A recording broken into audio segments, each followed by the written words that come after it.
বাংলাদেশ জামাত ইসলামী বটিয়াঘাটা উপজেলা শাখা কর্তৃক আয়োজিত আসন্ন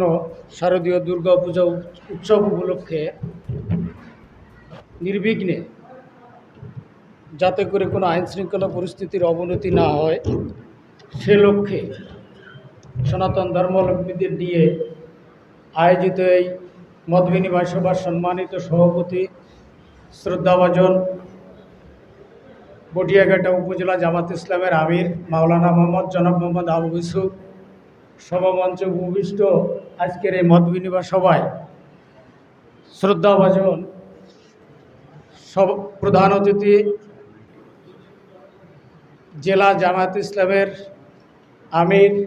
এবং কেন্দ্রীয় মজলিসের শুরা সদস্য আলহাজ হজরত মাওলানা ইমরান হুসাইন মহোদয় সহ জামাত ইসলামের জেলা ও উপজেলা পর্যায়ের নেতৃবৃন্দ, হিন্দু সনাতন ধর্মাবলম্বীদের বিভিন্ন পূজা মণ্ডপ কমিটির সভাপতি ও সাধারণ সম্পাদক, সভামঞ্চে উপবিষ্ট সনাতনী ধর্মাবলম্বীদের বিভিন্ন পূজা উদযাপন পরিষদ, হিন্দু বৌদ্ধ খ্রিস্টান ঐক্য পরিষদের নেতৃবৃন্দ, সহকর্মী সাংবাদিকবৃন্দ এবং জনপ্রতিনিধিবৃন্দ সকলকে বটিয়াঘাটা উপজেলা প্রেস ক্লাবের পক্ষ থেকে আমার ব্যক্তিগত পক্ষ থেকে শুভেচ্ছা। আসলে চিরাচরিতই দেশ স্বাধীন পরবর্তীকালে যখন আমাদের জন্ম, যখন এই পেশাগত দায়িত্বে আসছে, এই অডিটোরিয়ামে